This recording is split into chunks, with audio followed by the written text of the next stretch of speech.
PCS guide आपका स्वागत करता है। जैसा आप देख रहे हैं स्क्रीन पे, घटना चक्र समसामयिक 2024 का ये घटना चक्र है और बीपीएससी के लिए काफ़ी कारगर और महत्वपूर्ण है। यदि आप बीपीएससी की तैयारी की रणनीति जानना चाहते हैं और क्या रणनीति होनी चाहिए, इसके लिए आपको सबसे पहले प्रीवियस ईयर का एनालिसिस करना चाहिए और प्रीवियस ईयर के एनालिसिस के लिए आपको घटना चक्र काफ़ी महत्वपूर्ण होंगे। जैसा कि इस पर दिख रहा है कि संशोधित परिमार्जित नवीन संस्करण यह है, जिसमें ना सिर्फ प्रीवियस ईयर के प्रश्न पूछे गए हैं, इसमें एनालिसिस भी दिए गए हैं। आप इस एनालिसिस में 69वीं 68वीं 67वीं जो 67वीं 2 बार परीक्षा हुई है, 66वीं सभी का एनालिसिस देख करके अपने पढ़ाई को बेहतर बना सकते हैं। तो आइए हम बेहतर बनाने के लिए आपको बताते हैं कि हम किस तरह से आपको एनालिसिस कराएंगे। जैसा कि आप स्क्रीन पे आपको दिख रहा है कि यहाँ ना सिर्फ भारतीय इतिहास बताया जाएगा, बल्कि ओवरऑल सभी चैप्टरों को भी बताया जाएगा, जहाँ से आपके प्रश्न पूछे जाएंगे, कहाँ से प्रश्न पूछे जाते हैं और किन विषय में किन चैप्टरों से पूछे जाएंगे। ये सारे चीज़ आपको दिखाई दे रहा है। आप इनको देखकर और अपने सिलेबस के अध्ययन जो नोटबुक है उसमें नोट करके आपको इन सभी चीज़ों को ध्यान से देख लेना चाहिए। जैसा कि विश्व भूगोल, जीव विज्ञान, आप देख रहे हैं भारत भूगोल, आधुनिक इतिहास, भारतीय राज्य मध्यकालीन भारतीय इतिहास, प्राचीन भारत के इतिहास, सभी से प्रश्न पूछे गए हैं और कहीं ना कहीं कई चैप्टरों से पूछे गए हैं। तो कौन सी चैप्टर आपके लिए इम्पोर्टेंट रहने वाला है, ये सारी चीज़ हम बताएंगे। तो आइए हम आज एनालिसिस इतिहास का करते हैं। तो फ्रेंड्स, यहाँ देखिए, प्राचीन इतिहास की एनालिसिस आज की एनालिसिस होगी। प्राचीन इतिहास में पूछे जाते हैं पाषाण काल से, सैंधव सभ्यता एवं संस्कृति से, वैदिक काल से, बौद्ध धर्म से, जैन धर्म, शैव धर्म, भागवत धर्म, 6ठी शती बीसी में राजनीतिक दशाएं से, यूनानी आक्रमण से, मौर्य साम्राज्य से, मौर्योत्तर काल से, गुप्त और गुप्तोत्तर युग से। इतना ही नहीं, और भी कई चैप्टर हैं, जैसे प्राचीन भारत की स्थापत्य कला से पूछे जाएंगे, भारतीय दक्षिण भारत के संगम युग जो थे, जिसमें चोल, चालुक्य और पल्लव वंश आते हैं, उसके बाद प्राचीन साहित्य और साहित्यकार से, पूर्व मध्यकाल से। तो इतनी सारी जो टॉपिक हैं आपको कमांड कर लेना चाहिए। इन सारी टॉपिक को पर कमांड करके आप 4 से 5 प्रश्नों को अपने अंडर में कर सकते हैं। तो ये डायरेक्टली आपको इन चैप्टरों से 4 से 5 प्रश्न देखने को मिलेंगे। है भारतीय इतिहास। तो भारतीय इतिहास की पहला चैप्टर हमने आपको बताया था पाषाण काल। तो ये रहा आपका पाषाण काल। पाषाण काल में प्रश्न पूछा गया था, भारत में पशुपालन कृषि के प्राचीनतम साक्ष्य प्राप्त हुए हैं। तो इसका राइट आंसर मेहरगढ़ होगा। आइए हम इससे संबंधित कुछ तथ्य को जानते हैं। तो समझिए, भारतीय उपमहाद्वीप में पशुपालन एवं कृषि का प्राचीन स्थल मेहरगढ़ को माना जाता है। 7000 से 5520 ईसा पूर्व के मध्य मानव का बसाव क्षेत्र था। नवीनतम अगर खोज की आधार पर अगर भारतीय उपमहाद्वीप की प्राचीनतम कृषि साक्ष्य वाला स्थल कहे तो यह उत्तर प्रदेश के संत कबीर जिले में स्थित लहुरा देव है, जो आपके एग्जाम की दृष्टि से महत्वपूर्ण होंगे। 9000 बीसी से 7000 बीसी के मध्य चावल के साक्ष्य प्राप्त हुए हैं। उल्लेखनीय है कि इन नवीन खोजों के पूर्व भारतीय उपमहाद्वीप का प्राचीनतम कृषि साक्ष्य वाला स्थल मेहरगढ़, अर्थात जब से इन चीज़ों की खोज नहीं हुई थी, उससे पहले मेहरगढ़ ही प्राचीनतम कृषि साक्ष्य वाला स्थल मेहरगढ़ ही था, जो पाकिस्तान बलूचिस्तान में स्थित है। यहाँ से 7000 ईस्वी पूर्व के गेहूं के साक्ष्य मिले हैं, अर्थात कृषि के रूप में गेहूं के साक्ष्य आपको मिले हैं। इसके साथ ही चावल के साक्ष्य वाला स्थल की बात करें तो कोल्डिहावा प्रयागराज जिले में बेलन नदी के तट पर स्थित है। वहाँ से 6500 ईसा पूर्व के धान की भूसी का साक्ष्य मिला है। तो आपको ये सारी तथ्य याद रखना है कि धान के भूसी का साक्ष्य कहाँ से मिले हैं, वही मेहरगढ़ से किसके प्रमाण मिले हैं, वही आपको और भी तथ्य जो मैंने ऊपर बताया सारे याद रखने हैं बार बार देखकर। आइए समझते हैं हम अगले प्रश्न को। किसको कैल्कोलिथिक युग कहा जाता था? तो ताम्रपाषाण युग को कैल्कोलिथिक युग कहा जाता था। आइए समझते हैं तथ्य को। ताम्रपाषाण युग के कैल्कोलिथिक युग कहा जाता था जिन संस्कृतियों में तांबे के औजार के साथ पत्थर के बने हुए उपकरण प्रचलन में थे। आइए समझते हैं अगले प्रश्न को। प्रथम मानव जीवाश्म भारत की किस नदी घाटी से प्राप्त हुआ था? तो आपके 2 ऑप्शन यहाँ दिख रहे हैं और 2 ऑप्शन आपके यहाँ दिख रहे हैं। तो राइट आंसर जो इसका होगा सी होगा, क्योंकि नर्मदा के घाटी पर ही प्रथम साक्ष्य मानव बस्ती का प्राप्त हुआ है। आइए हम जानते हैं तथ्य को। तथ्य हमें क्या बताता है भारत में मानव का सर्वप्रथम साक्ष्य नर्मदा घाटी में अवस्थित हथनौरा से प्राप्त हुआ है। यह सिरोह मध्य प्रदेश में पड़ता है। इस बातों को ध्यान रखेंगे। खोज की बात करें तो पुरातत्वविद अरुण सोनिका द्वारा 1982 में की गई थी। आइए समझते हैं हम अगले प्रश्न को। निम्नलिखित में से किस राज्य में भीमबेटका स्थल स्थित है? तो इसके राइट आंसर बी होंगे मध्य प्रदेश। आइए जानते हैं इनसे जुड़ी कुछ तथ्यों को। मध्य पाषाण कालीन प्राग ऐतिहासिक स्थल भीमबेटका मध्य प्रदेश के रायसीना जिले में स्थित है। भीमबेटका की गुफा से प्राग ऐतिहासिक चित्रकला के सैकड़ों नमूने मिले हैं। यहाँ के चित्र जो शैल चित्र हैं कि प्रमुख विषय सामूहिक नृत्य, रेखांकित मानव कृति, शिकार, पशु पक्षी, युद्ध और प्राचीन मानव के जीवन के दैनिक क्रियाकलापों से जुड़े साक्ष्य मिले हैं। 700 शिलाश्रय की पहचान भी हुआ है। तो ये सारे तथ्य हैं जो आपको जानना चाहिए। आपको यहाँ पे नवपाषाणकालीन स्थल और नवपाषाणकालीन स्थल के स्थान दिए गए हैं, इनको मिलान करना है। तो दिखाई दे रहा होगा कि उतनूर तेलंगाना में पड़ता है, चिरांद बिहार में पड़ता है, वही गुफरकाल कश्मीर में पड़ता है और पायमपल्ली तमिलनाडु में पड़ता है। इन सभी को आप याद कर लेंगे। आने वाले एग्जाम में आपके प्रश्न यहाँ मिलान ना करके डायरेक्टली पूछे जाएंगे कि ये किस काल के हैं। तो नवपाषाणकालीन स्थलें हैं जो ये सारे हैं। आपको इन सभी चीज़ों को याद रखना चाहिए। आइए ताम्रपाषाण युग की कुछ स्थल दिए गए हैं जो आपको याद रखना चाहिए। यहाँ स्थल है और यहाँ स्थलों की नदियों, जहाँ स्थल थे नदियों का नाम है। तो आपको मिलान करना है। डायरेक्ट ले चलते हैं हम आपको आंसर की ओर। आइए और इसे याद कर लीजिए।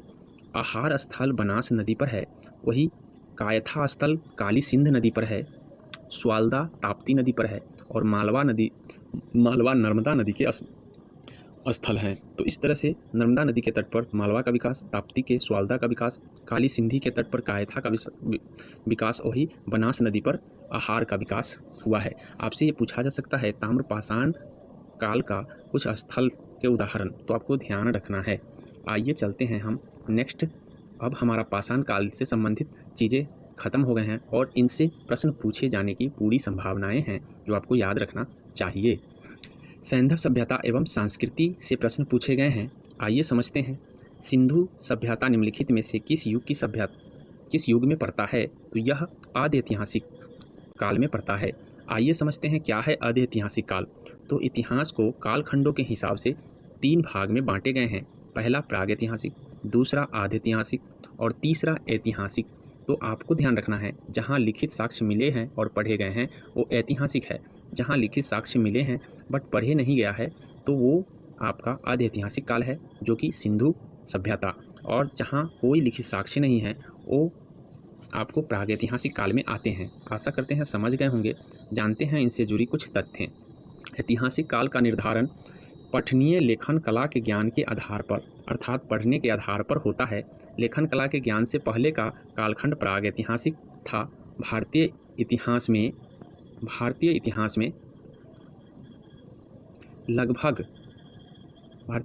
लगभग 2300 BC से 600 BC का कालखंड आदि ऐतिहासिक माना जाता है। ये डेट आपके एग्जाम की दृष्टि से बहुत महत्वपूर्ण रहेंगे, क्योंकि ये बातें सभी को पता है लेकिन डेट कन्फ्यूज कर सकती है। सैंधव सभ्यता आदि ऐतिहासिक काल की सभ्यता है, क्योंकि यहाँ पर लेखन कला का ज्ञान तो है परंतु अभी तक पढ़ा नहीं जा सका है, जैसा कि मैं पहले भी आपको बता चुका हूँ। आइए समझते हैं हम अगले प्रश्न को। सिंधु घाटी सभ्यता की सबसे महत्वपूर्ण विशेषता क्या है? तो सिंधु घाटी की महत्वपूर्ण विशेषताएं पक्की ईंट से बनी इमारत तो है ही, साथ में प्रथम असली मेहराब कला और वास्तुकला। तो इसमें एक से अधिक आपको देखने को मिलेगा, जैसा कि यहाँ पे आपको हम बता रहे हैं। देखिए, सिंधु घाटी सभ्यता की प्रमुख विशेषता नगर नियोजित होना पहली बात है। नगर और कस्बे एक निश्चित योजना के अनुसार बसाए जाते थे। पक्की ईंट की इमारतें, मोहनजोदड़ो का विशाल स्नानागार, अन्नागार प्रमुख उदाहरण हैं। इनकी सतह पक्की ईंटों की है जिसे जिप्सम द्वारा जोड़ा गया है। पक्की ईंटों से निर्मित इस इमारतें सुनियोजित वास्तुकला, उन्नत व्यापार और वाणिज्य इस सभ्यता की प्रमुख विशेषताएं हैं। इस तरह से मेसोपोटामिया एवं मिस्र आदि प्राचीन सभ्यता की भांति हड़प्पा सभ्यता में पूजा स्थलों के साक्ष्य नहीं प्राप्त हुए हैं। तो याद रखेंगे, पूजा स्थल का साक्ष्य नहीं मिला है, लेकिन वास्तुकला और पक्की ईंटों की इमारतें का साक्ष्य है। इतनी बात आपको ध्यान रखना है। नेक्स्ट प्रश्न है, किस शहर को मिनी हड़प्पा के नाम से जाना जाता है? तो मिनी हड़प्पा लोथल को जाना जाता है। आइए जानते हैं इनसे जुड़ी तथ्य। लोथल प्राचीन हड़प्पा सिंधु सभ्यता के सबसे दक्षिणी शहरों में से एक है। सबसे दक्षिण शहर के रूप में आपको याद रखना है। इसे मिनी हड़प्पा के नाम से भी जाना जाता है। यह आधुनिक गुजरात राज्य में स्थित है, जो आपके एग्जाम की दृष्टि से महत्वपूर्ण है। इसकी पहली खुदाई एस.आर. राव ने की थी, ये भी आपके एग्जाम की दृष्टि से महत्वपूर्ण है। आइए हम समझते हैं अगले प्रश्न को। निम्नलिखित में से कौन सा एक हड़प्पा का बंदरगाह है? तो हड़प्पा बंदरगाह लोथल को कहा गया है। जैसा कि लोथल का वर्णन हम इससे पहले भी कर चुके हैं, लेकिन कुछ तथ्य और हैं जो आपको जानना चाहिए। हड़प्पाई नगर लोथल गुजरात के अहमदाबाद जिले में भोगवा नदी के किनारे स्थित है। आपके एग्जाम की दृष्टि से महत्वपूर्ण होगा। यह एक बंदरगाह है जहां से गोदीबारा का साक्ष्य मिला है। ये भी आपके एग्जाम की दृष्टि से महत्वपूर्ण होगा, तो नोट करते जाएंगे जो भी आपके एग्जाम की दृष्टि से महत्वपूर्ण हैं। आइए हम समझते हैं अगले प्रश्न की ओर। तो निम्नलिखित में से कौन सा हड़प्पा कालीन स्थल गुजरात में है? तो जैसा कि अभी ऊपर ही आपको वर्णन किया जा चुका है, आप इसको समझ गए होंगे। आइए समझते हैं हम अगले प्रश्न को। कौन सा जानवर सिंधु घाटी सभ्यता के लोगों को नहीं पता था? तो अकॉर्डिंग टू बीपीएससी घोड़े का पता नहीं था। इस बातों को ध्यान रखेंगे, लेकिन हम कुछ तथ्य से इसको जानने का प्रयास करते हैं। विकल्पों में सिंधु घाटी सभ्यता के लोगों को बैल तथा हाथी की जानकारी थी, परंतु घोड़े के अस्तित्व के विषय में विद्वानों का अलग अलग मतभेद है। इसीलिए बीपीएससी ने घोड़े को ही आंसर बनाया है। हड़प्पा के विभिन्न स्थलों से प्राप्त अस्थियां गदखूर की है या पालतू की है, यह निश्चित करना थोड़ा सा कठिनाई है। हड़प्पा लोथल सुरकोटदा कुंतसी एवं कालीबंगा से अश्व या उसी प्रजाति की अन्य जातियों के अवशेष के साक्ष्य प्राप्त हुए हैं। सेंदरो बोकोनी द्वारा सूरकोटदा से प्राप्त तथाकथित अश्व अवशेषों में 6 को लगभग 3000 से 2000 बीसी के मध्य वास्तविक अश्व अवशेष बताया गया है। 1974 में एएसआई के जेपी जोशी तथा ए.के. शर्मा ने यहाँ से 2100 से 1700 बीसी के मध्य प्रत्येक स्तर का अश्व अस्थियाँ प्राप्त होने का प्रतिवेदित किया है। तो कहने का अर्थ ये है कि कुछ इतिहासकारों ने इन्हें बताया है कि है साक्ष्य, पर कुछ ने बताया है कि उनके प्रमाण नहीं है। ऐसे में घोड़ा आपका एक्यूरेट आंसर हो जाएगा। आइए समझते हैं हम अगले प्रश्न को। तो अगले नेक्स्ट प्रश्न आपको है, निम्नलिखित में से किस हड़प्पा कालीन स्थल से टेराकोटा हल प्राप्त हुआ है? तो टेराकोटा एक से अधिक स्थलों से प्राप्त हुए हैं। आइए जानते हैं इनसे जुड़ी तथ्य को। तो तथ्य हमें क्या बताता है? बनवाली कालीबंगा, जो कि हरियाणा और राजस्थान में पड़ता है, नामक सिंधु घाटी स्थल से टेराकोटा का प्रकृति प्राप्त हुआ है। आर्कियोलॉजिकल सर्वे ऑफ इंडिया के अनुसार कालीबंगा नामक स्थल के आरंभिक चरण से ही जूते हुए खेत के साथ साथ टेराकोटा की भी प्राप्ति हुई है।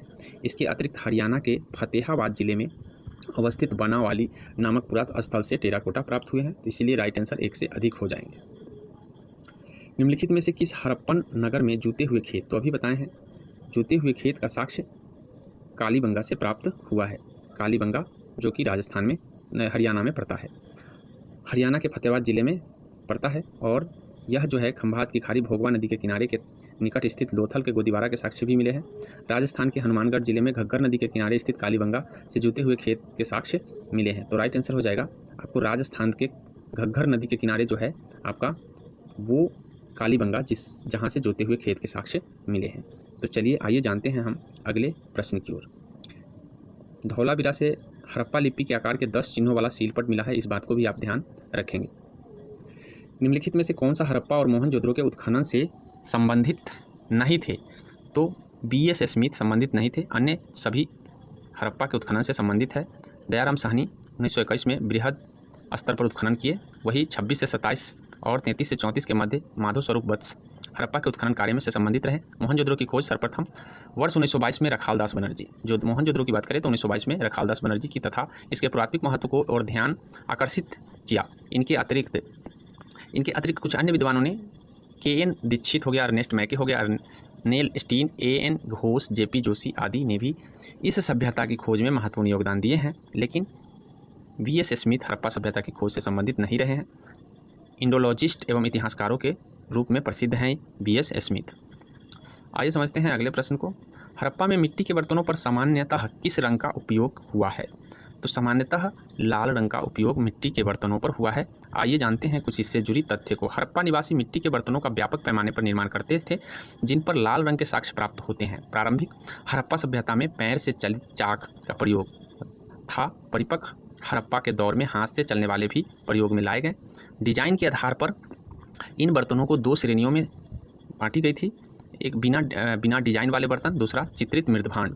मृदभांडों को बनाने वाली मिट्टी में रेत का मिश्रण किया जाता था, जिनको पकने पर यह हल्के भूरे लाल रंग का रूप ग्रहण कर लेती थी। इन मृदभांडों के ऊपरी हिस्से लाल रंग की पुताई कर दी जाती थी तथा निचले हिस्से को काले रंग। तो आपके एग्जाम की दृष्टि से यही बातें महत्वपूर्ण हैं कि हड़प्पा सभ्यता से मिली जो बर्तन हैं वो हल्के लाल भूरे रंग के भी थे, काले रंग के भी थे और लाल रंग के भी थे। कहाँ क्या था ये सारी चीज़ मैंने बता दिया है। आशा करते हैं कि आप एनालिसिस के जरिए सारी चीज़ सीख रहे होंगे। यदि आपको कंटेंट अच्छा लग रहा हो और एनालिसिस से कुछ सीख रहे हैं तो वीडियो को लाइक एंड सब्सक्राइब जरूर करें। आशा करते हैं यहाँ तक यदि आपने देखा है तो ईमानदारी से देखकर अपने स्कोर और अपनी रणनीति को बनाएंगे। IIT खड़गपुर के अध्ययन दल की रिपोर्ट के अनुसार लगातार कितने वर्षों की 9 के बराबर वर्षा का होना सिंधु घाटी सभ्यता का पतन का कारण था। तो इसने बताया है कि 900 वर्षों तक लगातार वर्षा नहीं होने के कारण सिंधु घाटी सभ्यता का पतन हो गया था। 2018 में इनके दलों ने किया है और ये बताया है कि 900 वर्षों तक सूखे के कारण सिंधु सभ्यता का पतन हो गया। धातव्य है कि ऑरेल एस्टीन जैसे विद्वानों ने भी हड़प्पा सभ्यता के पतन हेतु जलवायु परिवर्तन को प्रमुख कारण बताया। तो आपने हड़प्पा सभ्यता से संबंधित प्रश्नों को देखा तो आपको समझ में आ गया होगा कि किस तरह के प्रश्न आपसे पूछे जाएंगे। आइए हम समझते हैं वैदिक काल से पूछे गए प्रश्नों को। प्रारंभिक वैदिक काल के दौरान कौन सा शहर प्राचीन मगध साम्राज्य की राजधानी के रूप में कार्य करता था? तो मगध साम्राज्य के रूप में राजगिरी और पाटलिपुत्र दोनों किया है, लेकिन राइट आंसर यहाँ होगा प्राचीन पूछने के कारण राजगिरी। आइए समझते हैं हम इनसे जुड़ी तथ्य को। पाटलिपुत्र आधुनिक पटना के निकट स्थित एक प्राचीन शहर है। इसकी स्थापना मगध शासक उदयन ने की थी। यह प्राचीन मगध साम्राज्य की राजधानी नहीं थी बल्कि बाद में बनाई गई थी, अतः यह सही विकल्प नहीं है। तो राइट आंसर आपका हो जाएगा। यहाँ पे पूछा क्या गया था प्रश्न, माफ़ कीजिएगा, यहाँ पे पूछा गया था मगध की राजधानी के रूप में कार्य करता था, तो आपका राजगिरी हो जाएगा। चलिए तो आगे हम प्रश्न की ओर चलेंगे और नेक्स्ट प्रश्नों को देखेंगे, इनसे जुड़ी तथ्य को देखेंगे। आइए जानते हैं तथ्य को। धातव्य है कि वैशाली प्राचीन मगध साम्राज्य की राजधानी नहीं थी, अतः यह सही विकल्प नहीं है। उल्लेखनीय है कि गिरिवर्ज एक प्राचीन शहर था जो बिहार के नालंदा जिले में स्थित है और यह प्राचीन मगध साम्राज्य की राजधानी थी, अतः यह सही विकल्प है। ऋग्वेद को कौन सा मंडल पूर्णतः सोम को समर्पित है? तो ऋग्वेद को 9वां मंडल सोम को समर्पित किया गया है। आइए जानते हैं इनसे जुड़ी तथ्य। ऋग्वेद में कुल 10 मंडल हैं। नवम मंडल को 114 सूक्त सोम को समर्पित किया गया है। तो सबसे पहली बात 10 मंडल है, ये याद रखना है। 114 सूक्त सोम को समर्पित है। सोम आर्यों का मुख्य पेय था, अर्थात पीने वाला था, जिसे मूझवंत चोटी से प्राप्त किया जाता था। ऋग्वेद के 10वें मंडल में चारों वर्णों का उत्पत्ति का उल्लेख किया गया है। तो 10वां मंडल आपके एग्जाम की दृष्टि से महत्वपूर्ण होंगे, ऐसे आपको याद रखना चाहिए। ऋग्वेद संहिता का 9वां मंडल पूर्णतः किसको समर्पित है? तो 9वां मंडल सोम और इस पेय पर नामकृत देवता का समर्पित है, जैसा कि पहले भी आपको पूछा जा चुका था। आइए समझते हैं, इसके प्रश्न की व्याख्या हम ऑलरेडी कर चुके हैं। नेक्स्ट प्रश्न, गायत्री मंत्र किस पुस्तक में मिलता है? तो गायत्री मंत्र ऋग्वेद से लिया गया है।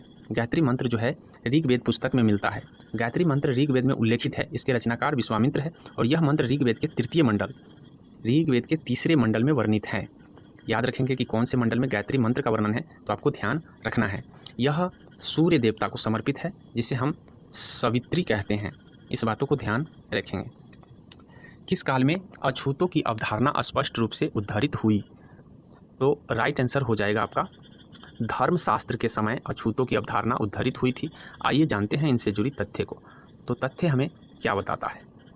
धर्मशास्त्रों के समय में 4 वर्ण ब्राह्मण, क्षत्रिय, वैश्य एवं शूद्र के अतिरिक्त समाज में अनेक जातियों तथा अवष्ट, उग्र, निषाद, मगध, वैदिक, रथकार का अभिभाव अनुलोम एवं प्रतिलोम विवाह के फलस्वरूप हो गया। पाणिनि ने 2 प्रकार के शूद्रों का उल्लेख किया है, निर्वासित और निर्वासित। इनमें पहले प्रकार के शूद्र को अस्पृश्य माना गया है। तो आपसे ये एग्जाम की दृष्टि से पूछा जा सकता है कि पाणिनि के अनुसार कितने प्रकार के शूद्र थे और कौन कौन थे और किसे शूद्र कहा गया है। आइए समझते हैं हम अगले भाग को। भारतीय उपमहाद्वीप लोहे का प्रयोग कब शुरू हुआ? तो भारतीय उपमहाद्वीप में लोहे की प्रयोग की बात करें तो इसमें आपका कोई भी आंसर नज़र नहीं आ रहा है, इसीलिए आइए तथ्य को जानते हैं। तथ्य क्या कहता है? भारतीय उपमहाद्वीप में लोहे का प्रयोग के प्रारंभ के विषय में विद्वान प्रश्नों का मतभेद है और मतभेद में आप सटीक आंसर नहीं चुन सकते हैं। इसीलिए आप जान लीजिए कि विश्व के सर्वप्रथम हीती नामक जाति ने लोहे का प्रयोग प्रारंभ किया था। ये ध्यान रखेंगे, हीती जाति। इसके पश्चात ही विश्व के अनेक देशों में इसके प्रचलन हुए, जबकि थाईलैंड के बनैची नामक पुरातस्थल की खुदाई से ढाला हुआ लोहे की प्राप्ति हुई। तो बनैची जो है पुरातस्थल थाईलैंड में है, जहाँ से ढाले हुए लोहे का प्रमाण मिला है, जिसकी तिथि 1600 से 1200 BC लगभग में है और निर्धारित किया गया है। भारत में नूह के द्वाब क्षेत्र जो राजस्थान में पड़ता है, लोहा कृष्ण लोहित मृदभांडों के साथ प्राप्त होता है। तो आपको भारत के नूह में मृदभांड की प्राप्ति हुई है, जिसकी संभावित तिथि देखा जाए तो 1400 BC के लगभग है। सर्वप्रथम उत्तर वैदिक काल के ग्रंथों में हमें इन धातुओं को स्पष्ट प्रमाण प्राप्त हुए हैं।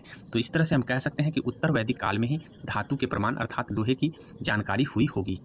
अथर्ववेद में लोहा का उल्लेख श्यामयायस के रूप में किया गया है। तो अथर्ववेद के अनुसार लोहा का नाम क्या है, याद रखना है। इसमें लोहे के बने हुए काल का भी उल्लेख प्राप्त है। अतरंजी खेरा का उत्खनन से गेहूं, जौ तथा चावल के अवशेष के साथ साथ प्राचीनतम कृषि लोहे उपकरण की भी प्राप्ति हुई है। तो इस तरह से आपको ध्यान रखना है। ये सारी जानकारी आपके एग्जाम की दृष्टि से काफ़ी महत्वपूर्ण होंगे, इसीलिए ये बुक आपके लिए काफ़ी कारगर है। आशा करते हैं कि आप यदि इसे देख लेते हैं तो आपकी आधी तैयारी यहीं से हो जाएगी। आधी तैयारी आप अपने मस्तिष्क, दिमाग और किसी सही गाइडलाइन के जरिए कर सकते हैं। चलिए हम अगले प्रश्न की एनालिसिस की ओर बढ़ते हैं। जैसा कि आप देख रहे हैं, अगला प्रश्न, बोगाज कोई का महत्व इसलिए है कि वहाँ जो अभिलेख प्राप्त हुए हैं उनमें वैदिक देवी एवं देवताओं का वर्णन मिलता है। तो आपसे पूछा जा सकता है कि किस अभिलेख में वैदिक देवी देवताओं का वर्णन मिलता है, डायरेक्टली पूछे जा सकते हैं बोगाज कोई अभिलेख। आइए समझते हैं इनसे जुड़ी तथ्य को। तो इनसे जुड़ी तथ्य क्या जवाब देता है, एशिया माइनर जिसको हम बोगाज कोई कहते हैं, 14वीं शताब्दी ईसा पूर्व के कुछ अभिलेख मिले हैं। इन अभिलेखों में ऐसे राजाओं का उल्लेख आया है जिनके नाम आर्य जैसे थे और जो संधिया के साक्ष्यों तथा रक्षा के लिए जो है इंद्र, मित्र, वरुण, नासत्य देवताओं का आवाहन करते थे। अर्थात साक्ष्यों तथा रक्षा के लिए इन देवताओं का आवाहन किया करते थे। इस बातों को ध्यान रखना है। प्रसिद्ध 10 राजाओं के युद्ध किस नदी के तट पर लड़ा गया था? तो 10 राग युद्ध पारुसनी नदी के तट पर लड़ा गया था। आइए जानते हैं इनसे जुड़ी तथ्य को। 10 राग युद्ध का मतलब 10 राजाओं का युद्ध। पारुसनी नदी आधुनिक रावी नदी के नाम से जाना जाता है, जिसमें भारत के राजा सुदास की विजय हुई थी। इस बातों को ध्यान रखेंगे कि भारत के राजा भरतों के राजा सुदास का 10 राग युद्ध में विजय हुआ था। इतनी बात आपको ध्यान रखना है। आशा करते हैं कि आपने वैदिक युगों से आने वाले प्रश्नों को एनालिसिस किया, इनके बारे में समझा। आइए हम धर्मों के बारे जिसमें बौद्ध धर्म का वर्णन पहले करते हैं। बौद्ध धर्म से जुड़े हर एग्जाम में नहीं बल्कि बीपीएससी के हर एग्जाम में पूछे जाते हैं। तो आइए हम समझते हैं किस तरह के प्रश्न और कैसे पूछे जाएंगे। गौतम बुद्ध का जन्म पूछा गया है। तो इनका जन्म लुबनी में हुआ था। लुबनी नेपाल में पड़ता है। आइए समझते हैं इन तथ्य से। महात्मा बुद्ध का जन्म 563 BC में कपिलवस्तु के समीप लुबनी वन में हुआ था, जो बोध गया बिहार में वैशाखी पूर्णिमा की रात को उन्हें ज्ञान की प्राप्ति हुआ था। तो उनकी ज्ञान की प्राप्ति बिहार में हुआ है, लेकिन जन्म आपको नेपाल की लुबनी में वन में हुआ है। काशी के ऋषिपत्तनम में सारनाथ में उन्होंने पहला उपदेश दिए हैं, जिसे हम धर्म चक्र प्रवर्तन के नाम से जानते हैं। ऋषिपत्तनम आपके ऑप्शन में आ सकते हैं या सारनाथ। कुशीनगर में उनका निधन हो गया है, जिसे महापरिनिर्वाण के नाम से जाना जाता है। तो ये सारे तथ्य हैं जो आपको याद रखने की ज़रूरत है। इनमें से कोई भी तथ्य आपके एग्जाम में किसी भी एग्जाम में आ सकते हैं। आइए समझते हैं अगला प्रश्न। बोध गया में किसे ज्ञान प्राप्त हुआ है? तो जस्ट अभी हम बताए हैं गौतम बुद्ध को बोध गया में ज्ञान की प्राप्ति हुई है। बुद्ध के जीवन की 4 महत्वपूर्ण घटनाओं और उनसे संबंध 4 स्थानों को नीचे दिए गए हैं। इनके बारे में आपको मिलान करना है। आइए हम सीधे आंसर की ओर ले चलते हैं बिना देर किए। तो ये रहा आपका आंसर, आप इसे मिलाकर याद कर लें। जन्म की बात करें तो लुबनी में हुआ है, जस्ट पहले भी बता चुके हैं। ज्ञान प्राप्ति की बात करें तो बोध गया में, पहले भी बता चुके हैं। प्रथम प्रवचन की बात करें जो सारनाथ में हुआ है, धर्म चक्र प्रवर्तन के नाम से जाना जाता है। निधन की बात करें तो कुशीनगर, जो पहले ही बता चुके हैं, महापरिनिर्वाण कहा गया था। आशा करते हैं समझ गए होंगे, याद भी कर लिए होंगे। महात्मा बुद्ध ने अपना पहला धर्म चक्र प्रवर्तन किस स्थान पर दिया? अभी हम बताए हैं सारनाथ में प्रथम उपदेश धर्म चक्र प्रवर्तन के नाम से जाना गया। 6 वर्षों की साधना के पश्चात 35 वर्ष की अवस्था में वैशाख पूर्णिमा की रात्रि को एक पीपल वृक्ष के नीचे गौतम बुद्ध को ज्ञान की प्राप्ति हुई। पीपल का वृक्ष आपके एग्जाम की दृष्टि से महत्वपूर्ण है। प्राप्ति के बाद वे बुद्ध बन गए। तो कब बुद्ध बने ये ध्यान रखना है। ज्ञान प्राप्ति के पश्चात गौतम बुद्ध ने अपने मत का प्रचार प्रारंभ किया। उरुबेला से वे सबसे पहले ऋषिपत्तनम, जो कि सारनाथ है में आए। यहाँ उन्होंने 5 ब्राह्मण सन्यासियों को पहला उपदेश दिए। तो ये याद रखना है कि सबसे पहले वे कहाँ और किस स्थान पर दिए उपदेश और कितने लोगों को दिए और वे लोग कौन से थे, ये ध्यान रखना है। प्रथम उपदेश को धर्मचक्र प्रवर्तन कहा जाता है, जैसा कि पहले बता चुके हैं। यह उपदेश दुख के कारणों, दुख का अंत, दुख के साधन से संबंधित 4 आर्य सत्य कहा गया। तो 4 आर्य सत्य कौन से हैं, ये भी आपको याद रखना है। गौतम बुद्ध ने अपना प्रथम उपदेश कहाँ दिया था, तो अभी बता दिए हैं। कई बार यही प्रश्न घुमा फिरा के पूछे जा रहे हैं। आशा करते हैं कि आप इस प्रश्न को याद कर लिए होंगे। अजातशत्रु के शासनकाल में प्रथम बौद्ध संगीत का आयोजन किस नगर में किया गया? कि अजातशत्रु के शासनकाल में प्रथम बौद्ध संगीत राजगृह में ही हुए थे, मगध में नहीं। तो ये मगध की राजधानी ही थी। आइए समझते हैं इनसे जुड़ी तथ्य को। तो प्रथम बौद्ध संगीति बुद्ध के तत्काल मृत्यु के बाद हुई राजगीर की गुफा में। इस समय मगध का शासक अजातशत्रु हुआ करता था। इस संगीति की अध्यक्षता आपको याद रखना है महाकश्यप याद रखेंगे। प्रमुख शिष्य आनंद और उपाली थे, याद रखेंगे। और इनमें बुद्ध की शिक्षाओं का संकलन हुआ।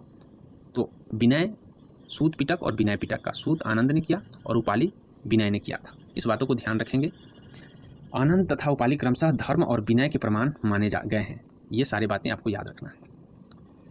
प्रथम बौद्ध संगीति के अध्यक्ष कौन थे? प्रथम बौद्ध संगीति के अध्यक्ष अभी बताए हैं महाकश्यप था। आइए समझते हैं अगले प्रश्न। प्रथम बौद्ध महासभा कहाँ आयोजित की गई थी?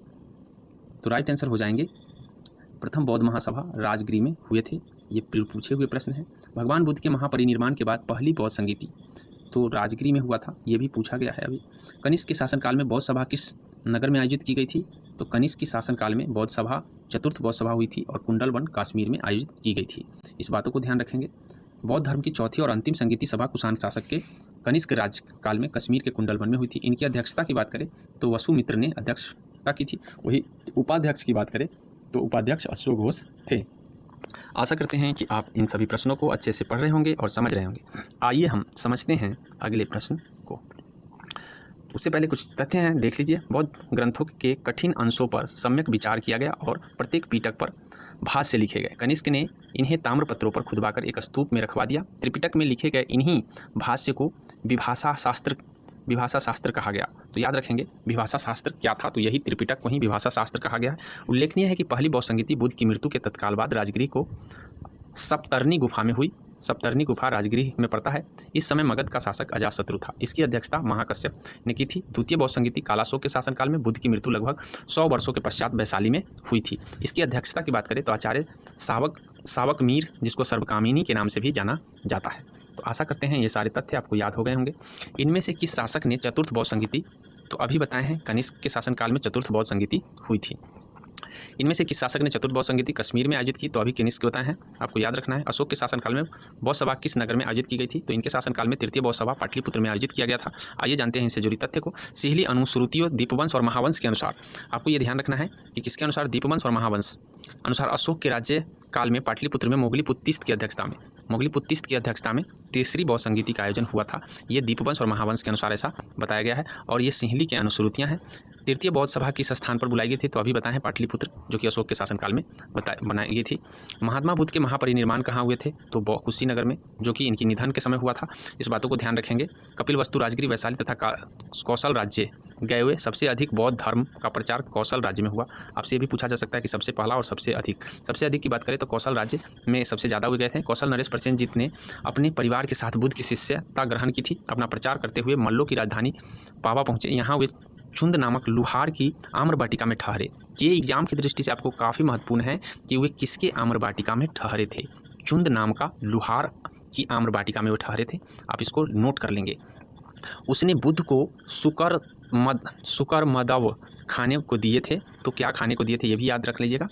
इससे उन्हें रक्तातिसार हो गया, मतलब रक्त अतिसार हो गया और भयानक पीड़ा उत्पन्न होने लग गया।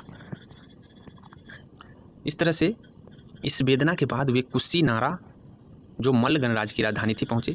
यहीं 483 BC में 80 वर्ष की आयु की अवस्था में उन्होंने शरीर त्याग दिया। बौद्ध ग्रंथों में इसे महापरिनिर्वाण कहा गया, पहले भी बता चुके हैं। आइए समझते हैं नेक्स्ट को। त्रिपिटक किस धर्म से संबंधित है, तो बौद्ध धर्म से होगा। अभी बताए हैं सूत पिटक, विनय पिटक और अभिधम्म पिटक। आइए समझ लेते हैं तथ्य को। त्रिपिटक बौद्ध ग्रंथों की सर्वाधिक महत्वपूर्ण है। बुद्ध की मृत्यु के बाद उनकी शिक्षाओं को संकलित कर 3 भागों में बांट दिया गया। तो जैसा कि आपसे पूछा जा सकता है कि त्रिपिटक जो है ना, बुद्ध की मृत्यु से पहले या बुद्ध की मृत्यु के बाद, तो ये बाद में संकलित हुए हैं। इन्हीं को त्रिपिटक कहा जाता है। एक का नाम विनय पिटक है, जो संघ के नियम बताते हैं, दैनिक जीवन से संबंधित आचार विचार का संग्रह किए हुआ है। दूसरा का नाम सूत पिटक है, जिसमें उपदेश दिए गए हैं, उपदेशों का संग्रह है। वही तीसरा है अभिधाम पिटक, जिसमें बौद्ध धर्म के दार्शनिक सिद्धांतों का वर्णन है। तो ये आपके एग्जाम की दृष्टि से कहीं न कहीं काफ़ी महत्वपूर्ण है। निम्नलिखित में से कौन सा महायान बौद्ध धर्म और हीनयान बौद्ध धर्म के बीच मूलभूत अंतर का प्रतिनिधित्व करता है? तो महायान और हीनयान देवी देवता की मूर्ति पूजा को लेकर के अंतर है। आइए समझ लेते हैं इन तथ्य को। तथ्य क्या जानकारी हमें दे रहा है? बौद्ध धर्म के हीनयान संप्रदाय को मानने वाले मूर्ति पूजक नहीं थे, अर्थात जो हीनयान थे वे मूर्ति की पूजा नहीं करते थे, जबकि महायान संप्रदाय मानने वाले मूर्ति की पूजा करते थे। यहाँ बौद्ध धर्म के 2 संप्रदायों में मूलभूत अंतर प्रतिनिधित्व करता है। आइए समझते हैं नेक्स्ट प्रश्न को। बोध गया में बोधि वृक्ष अपने वंश की इस पीढ़ी का है। तो बोधि वृक्ष किस पीढ़ी का है, ये अभी तक किसी को ज्ञात नहीं है, इस पर मतभेद है। इसीलिए आइए हम समझते हैं इनके तथ्य को। महाबोधि मंदिर स्थित वर्तमान बोधि वृक्ष वह नहीं है जिसके नीचे बैठकर महात्मा बुद्ध ने ज्ञान प्राप्त किया था।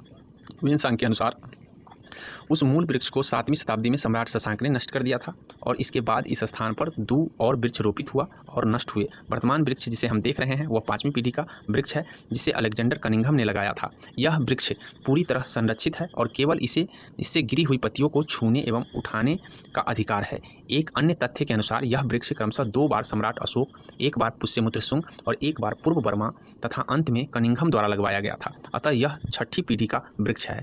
बिहार सरकार के पर्यटन विभाग की वेबसाइट पर इसे 5वीं पीढ़ी बताया गया है। तथ्य में विवाद होने के कारण बिहार लोक सेवा आयोग ने इस प्रश्न को मूल्यांकन से बाहर कर दिया था। ये बात आपको ध्यान रखना है। ये हो सकता है कि मे भी आपके एग्जाम में पूछे या नहीं भी पूछे जा सकते हैं, लेकिन याद रखना आपको जरूरी है। चीनी यात्री सुंग यून ने भारत यात्रा कब किए थे? तो सुंग यून ने जो भारत यात्रा किया है, आपको ध्यान रखना है कि 515 से 520 के बीच में किए। आइए समझते हैं इनसे जुड़े तथ्य को। चीनी यात्री सुंग यून 518 ईस्वी में भारत आया। इसने अपने 3 वर्षों की यात्रा में बौद्ध धर्म की प्रतियों को एकत्रित किया था। बौद्ध गया में महाबोधि मंदिर बनाया गया, जहाँ गौतम बुद्ध को ज्ञान की प्राप्ति हुई थी। आइए समझते हैं इनके तथ्य को। तथ्य क्या कहता है? बौद्ध गया में 6 वर्ष की साधना के पश्चात 35 वर्ष की आयु में महात्मा बुद्ध को वैशाख पूर्णिमा की रात में एक पीपल वृक्ष के नीचे ज्ञान प्राप्त हुआ। इस स्थल पर मंदिर का निर्माण सम्राट अशोक ने 3री शताब्दी BC में प्रारंभ किया, परंतु इसका वर्तमान स्वरूप 5वीं 6ठी शताब्दी में निर्मित हुआ। यह मंदिर पूरी तरह ईंटों से निर्मित है और वर्ष 2002 में यूनेस्को के विश्व धरोहर सूची में शामिल है। आपके एग्जाम की दृष्टि से काफ़ी महत्वपूर्ण है कि कब इसे यूनेस्को के धरोहर सूची में शामिल किया गया है। गौतम बुद्ध को एक देवता का स्थान किस राजा ने दिया था? तो देवता का स्थान जैसा कि आपको पता है कि कनिष्क महायान के संप्रदाय थे, तो इसी ने एक देवता का स्थान दिया था। कनिष्क के शासनकाल में संपन्न चतुर्थ बौद्ध संगीति में बौद्ध धर्म हीनयान एवं महायान 2 स्पष्ट स्वतंत्र संप्रदायों में विभक्त हो गया। महायान शाखा में बुद्ध को देवता माना गया तथा उनकी पूजा की जाने लगी। इसके साथ अनेक बोधिसत्व की पूंजी पूजा प्रारंभ हुई। इस तरह से आपको ध्यान रखना है। आइए समझते हैं। वे शिक्षक जिसने बुद्ध ने महाविनिष्क्रमण के बाद सबसे पहले ज्ञान की प्राप्ति प्रयास किए।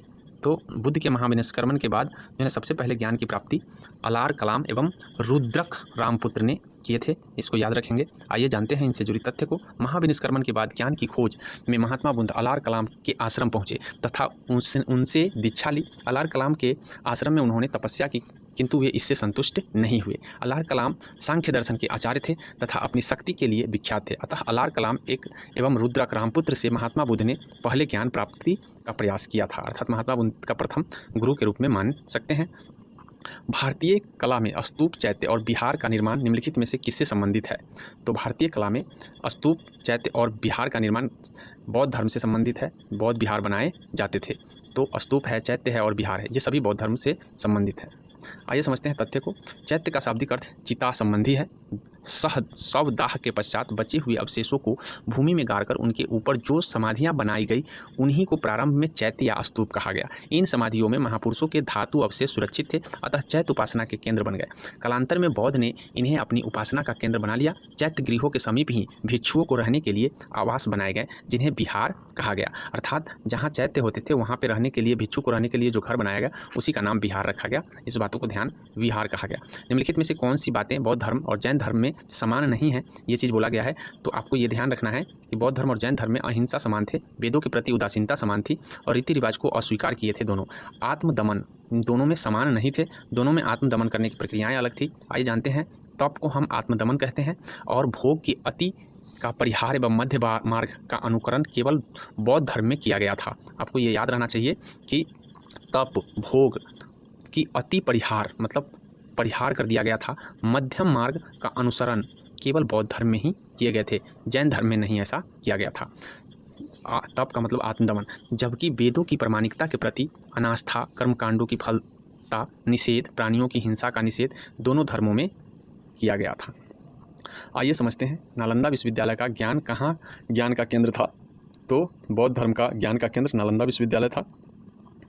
नालंदा विश्वविद्यालय बौद्ध दर्शन के अध्ययन के लिए विश्व प्रसिद्ध था। 5वीं शताब्दी के मध्य गुप्तों के समय नालंदा विश्वविद्यालय अस्तित्व में आया। सर्वप्रथम कुमारगुप्त प्रथम ने नालंदा बौद्ध विहार को दान दिया और बाद में बुद्धगुप्त तथा बाल आदित्य नामक गुप्त शासकों ने भी बिहार को दान दिया। तो आपको ये ध्यान रखना है कि नालंदा विश्वविद्यालय बौद्ध दर्शन के अध्ययन केंद्र थे। सबसे पहली बात, 5वीं शताब्दी के मध्य में गुप्तों के समय नालंदा विश्वविद्यालय अस्तित्व में आया था। सर्वप्रथम कुमारगुप्त ने नालंदा बौद्ध विहार को दान में दिया। कुमारगुप्त प्रथम को याद रखेंगे। बाद में बुद्धगुप्त तथा बालादित्य नामक गुप्त शासकों ने विहार को दान दिया था। बुद्ध की प्राचीनतम प्रतिमाएं किस शैली में प्राप्त होती है? तो बुद्ध की प्राचीनतम प्रतिमाएं आपको एक से अधिक शैली में देखने को मिलता है। आइए जानते हैं तथ्य को। कुषाण काल में ही गंधार मथुरा कला शैली के तहत बुद्ध एवं बोधिसत्व बहुसंख्यक मूर्तियां बैठी एवं खड़ी स्थिति में निर्माण हुई। B.S. अग्रवाल के मतानुसार सर्वप्रथम मथुरा में ही बुद्ध मूर्तियों का निर्माण किया गया। आपसे पूछा जा सकता है कि सबसे पहले जो बौद्ध मूर्ति का निर्माण कहाँ हुआ है? तो मथुरा में, जहाँ इनके लिए पर्याप्त आधार था। ह्वेनसांग के विवरण के अनुसार बुद्ध की प्रथम प्रतिमा कौशाम्बी में बनी थी। वही ह्वेनसांग के अनुसार कौशाम्बी बताया जा रहा है। तो इस तरह से अलग अलग विद्वानों का अलग अलग बातें हैं, परंतु अनेक विद्वान महात्मा बुद्ध की प्रथम प्रतिमा के निर्माण का श्रेय गंधार कला को दे रहे हैं। अतः निश्चित तौर पर यह नहीं कहा जा सकता कि बुद्ध की प्रथम प्रतिमा कहाँ बनी। तो इस तरह से इसका कोई साक्ष्य हम नहीं मानते। फिलहाल विश्व का सबसे ऊंचा कहा जाने वाला विश्व शांति स्तूप बिहार में कहाँ है? तो सबसे ऊंचा कहा जाने वाला विश्व शांति स्तूप आपको ध्यान रखना है नालंदा में है। आइए जानते हैं इनसे जुड़ी तथ्य को। विश्व के सबसे ऊंचा कहा जाने वाला विश्व शांति स्तूप बिहार में राजगीर पहाड़ियों 400 मीटर की ऊंचाई पर स्थित है। याद रखेंगे। बोध गया में महाबोधि मंदिर बनाया गया है, जहाँ क्या हुए थे? जहाँ गौतम बुद्ध को ज्ञान की प्राप्ति हुई थी। याद रखेंगे। आइए समझते हैं इनसे जुड़ी तथ्य को। बोध गया में 6 वर्ष की साधना के पश्चात 35 वर्ष की आयु, 6 वर्ष की साधना और 35 वर्ष की आयु आप जरूर याद रखेंगे। बैसाख की पूर्णिमा याद रखेंगे। पीपल के वृक्ष के नीचे उनको ज्ञान की प्राप्ति हुई। आशा करते हैं बौद्ध धर्म से जुड़ी सारे तथ्य आपने अच्छे से देखा होगा। आशा करते हैं कि इनको आप समझ लिए होंगे और इनसे जुड़ी रणनीतियाँ भी आप तैयार कर सकते हैं। आइए समझते हैं हम जैन धर्म को। जैन धर्म, महावीर की स्वामी का जन्म कहाँ हुआ था? तो इनका जन्म हुआ है कुंडग्राम वैशाली, और कुंडलवन आपको कश्मीर में है, कंफ्यूज नहीं करना है इसे। महावीर स्वामी का जन्म कुंडग्राम कुंडलपुर में वैशाली के निकट लगभग 599 BC में हुआ था। उनकी माता त्रिशला वैशाली की लिच्छवी गणराज्य के प्रमुख चेतक की बहन थी। याद रखेंगे, माता का नाम त्रिशला था जो कि चेतक की बहन थी, तथा पिता सिद्धार्थ यात्री से क्षत्रियों के संघ के प्रधान थे। उनके बड़े भाई नंदीवर्धन थे। कुछ प्राचीन संस्करण की NCERT के पुस्तकों में महावीर स्वामी का जन्म 540 बताया गया है। इसी आधार पर अनेक अन्य प्रकाशनों में भी यही जन्म तिथि अपनी पुस्तकों में अंकित कर दिया है, जिससे भ्रम की स्थिति उत्पन्न हुई है। महावीर की स्वामी का सही जन्म तिथि आपको 599 उचित है। इसलिए आपको NCERT के नवीन NCERT के तहत ये महात्मा बुद्ध का जन्म 563 और महावीर जी का जन्म 599 BC है, याद कर लेंगे। भगवान महावीर का प्रथम शिष्य की बात करें तो प्रथम शिष्य जामिल था भगवान महावीर का प्रथम शिष्य। भगवान महावीर का जन्म क्षत्रिय वंश के सामंत सिद्धार्थ के यहाँ 599 BC में। उनकी पत्नी का नाम यशोदा था। उनसे प्रियदर्शना नामक एक पुत्री उत्पन्न हुआ। उस पुत्री का विवाह जमाली नाम के क्षत्रिय से हुआ, जो बाद में महावीर स्वामी का अनुयायी बन गया और यह उनका प्रथम शिष्य बना था। आइए समझते हैं अगले प्रश्न को। अगला प्रश्न, जैन धर्म के प्रवर्तक महावीर जी का मोक्ष स्थान कहाँ स्थित है? तो पावापुरी में इनका मोक्ष स्थान है।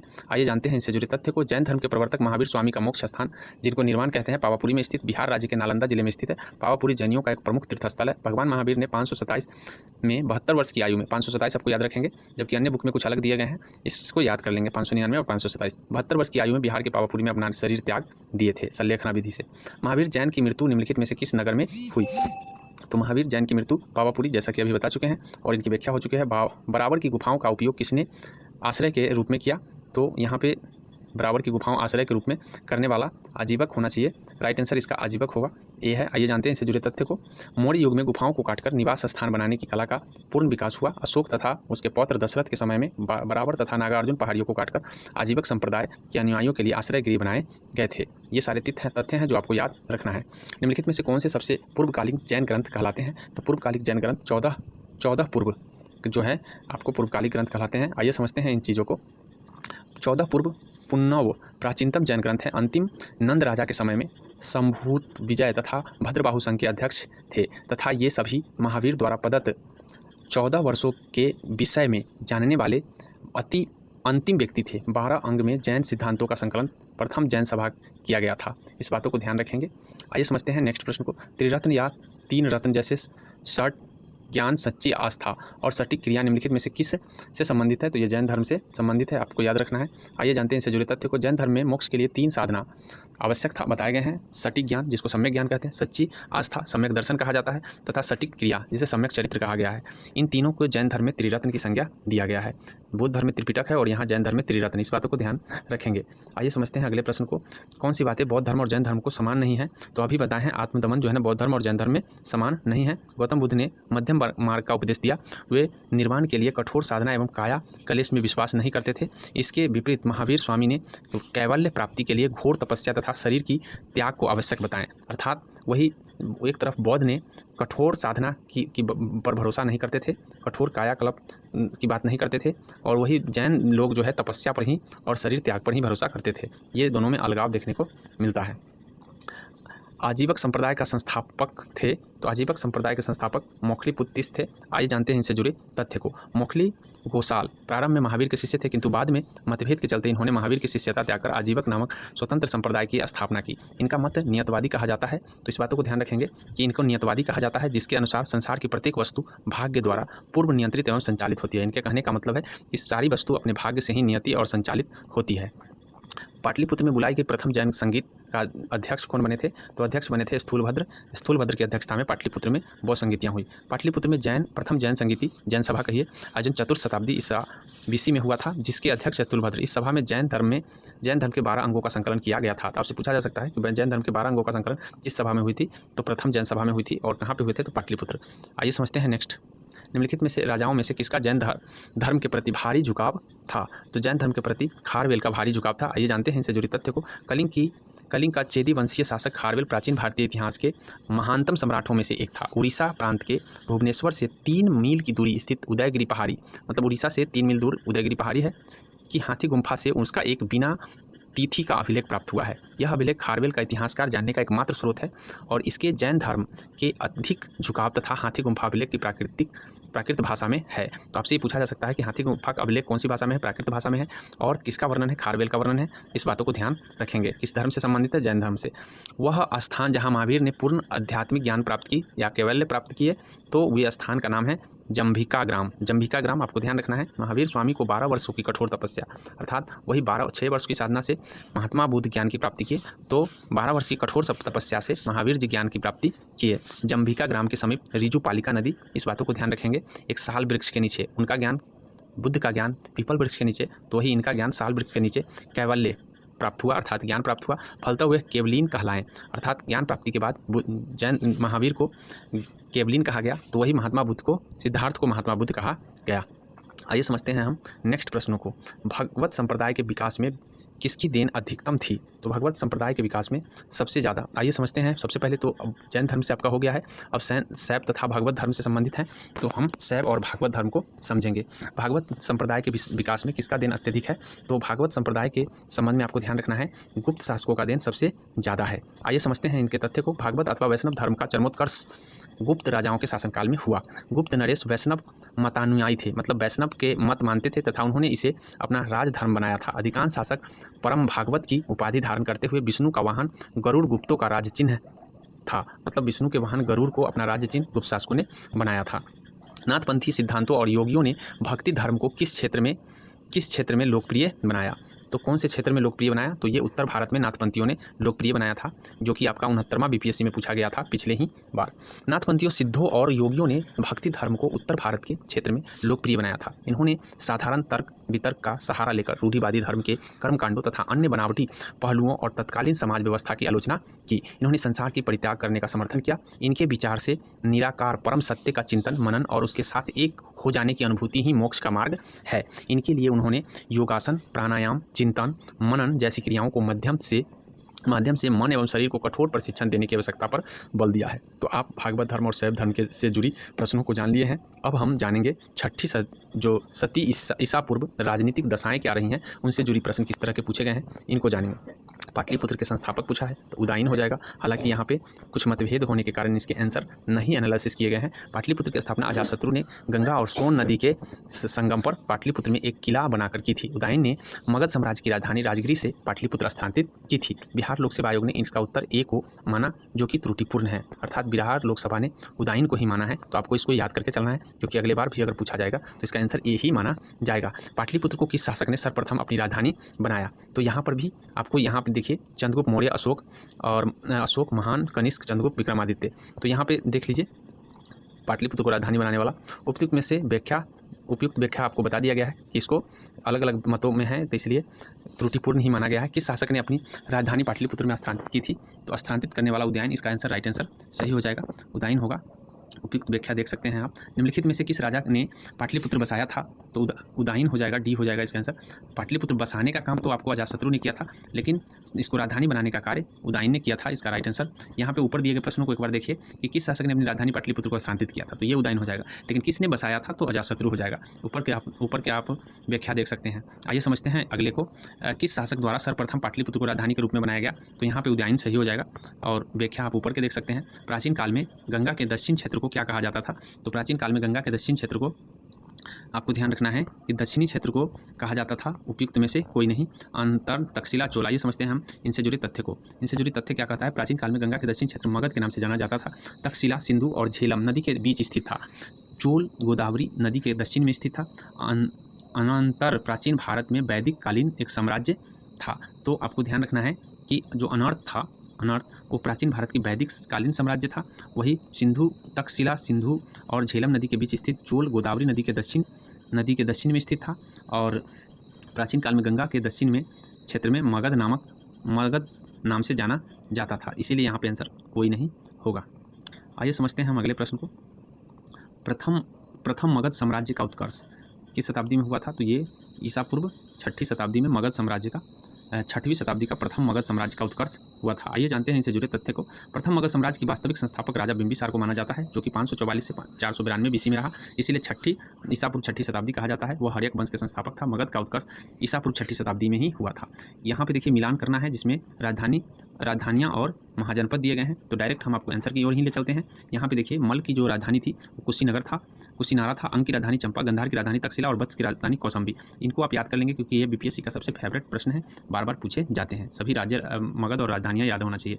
विश्व का पहला गणतंत्र वैशाली में किसके द्वारा स्थापित किया गया था? तो पहला गणतंत्र आपको लिच्छवी में स्थापित किया गया था। किसके द्वारा यहाँ पे बोला है, ये थोड़ा सा प्रश्न अलग पूछा गया है। वैशाली के लिच्छवियों ने विश्व का पहला लिच्छवियों के द्वारा किया गया था, इस बात को ध्यान रखेंगे। गणतंत्र स्थापित किया था। वैशाली बुद्ध काल का सबसे बड़ा और शक्तिशाली गणराज्य था। लिच्छवी वज्जी संघ उसमें सरप्रमुख थे। आइए समझते हैं हम अगले प्रश्न को।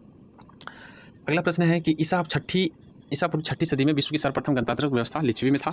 तो यहाँ पे लिच्छवी वैशाली में ही पड़ता था, राइट आंसर हो जाएगा वैशाली। आइए समझते हैं इस तथ्य को। तथ्य क्या कहता है? तथ्य कहता है कि ईसा पूर्व 6वीं सदी में विश्व की प्रथम गणतांत्रिक व्यवस्था वैशाली में थी। वस्तुतः 6वीं सदी में जहाँ महाजनपदों में राजतंत्रात्मक शासन व्यवस्था थी, वहीं वज्जी तथा मल नामक 2 राज्यों में गणतंत्रात्मक शासन व्यवस्था प्रचलित थी। वज्जी 8 राज्यों का एक संघ था, जिसमें वैशाली के लिच्छवी सर्वाधिक शक्तिशाली थे। मतलब आपको ध्यान रखना है कि वज्जी जो था 8 राज्यों का संघ था, जिसमें से एक संघ वैशाली था, जो कि काफ़ी शक्तिशाली था, और वहीं से गणतंत्र व्यवस्था की शुरुआत हुई है। मगध की प्रारंभिक राजधानी कौन सी थी? तो मगध की प्रारंभिक राजधानी राजगिरी, जैसा कि हम पहले भी बता चुके हैं आपको। आइए समझते हैं हम। पुराणों के अनुसार मगध पर शासन करने वाला पहला राजवंश बृहद्रथ वंश था। इस वंश के पहले राजा बृहद्रथ का पुत्र जरासंध था, जिसने राजगृह को अपनी राजधानी बनाई। अर्थात आपसे पूछा जाएगा कि मगध की राजधानी राजगृह किसने बनाया था? तो जरासंध ने बनाया था, जो कि बृहद्रथ का पुत्र था। अपनी राजधानी बनाई, और बौद्ध ग्रंथों के अनुसार मगध का प्रथम प्रतापी शासक बिंबिसार हुआ। यह हर्यक वंश से संबंधित था। इसकी मृत्यु 492 बीसी में हुई। इसके पश्चात इसका पुत्र अजातशत्रु मगध का शासक बना। अजातशत्रु पुत्र अपनी राजधानी राजगिरी से पाटलिपुत्र स्थानांतरित कर दिया था। तो ये सारी जानकारियाँ आपको याद होना चाहिए। आइए समझते हैं हम अगले प्रश्न को। प्राचीन महाजनपद मगध की प्रथम राजधानी कौन सी थी? प्राचीन महाजनपद की मगध की कौन सी राजधानी थी? तो प्राचीन की बोला है तो राजगिरी होगा, इसलिए इसमें से कोई नहीं होगा, उपयुक्त में से कोई नहीं। राइट आंसर आपका ई हो जाएगा। आइए समझते हैं तथ्य तो आपको पहले ही बता दिए हैं। प्रारंभिक वैदिक काल के दौरान कौन सा शहर प्राचीन मगध साम्राज्य की राजधानी के रूप में कार्य करता था? तो राइट आंसर हो जाएगा राजगिरी, जैसा कि कई बार अभी बता चुके हैं। आइए समझते हैं हम अगले प्रश्न को।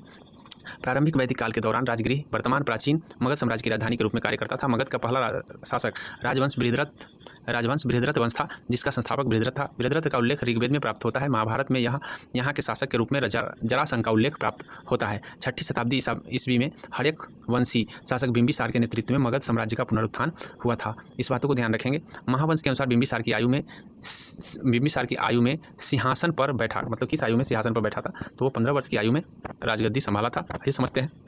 बिंबिसार का जन्म 558 से या 559 ईसा पूर्व के आसपास के सरदार भट्टिया के पुत्र के रूप में हुआ था। महावंश के अनुसार उसने 543 ईसा पूर्व में 15 वर्ष की आयु में मगध की गद्दी संभाली थी। बिंबिसार ने हर्यक वंश की स्थापना तथा मगध साम्राज्य का विस्तार किया था। तो आशा करते हैं कि इन तथ्यों को आप समझ गए होंगे। आइए समझते हैं नेक्स्ट तथ्य को। अजातशत्रु के वंश का नाम क्या था? तो अजातशत्रु के वंश का नाम था हर्यक, जो कि बिंबिसार ने बनाया था।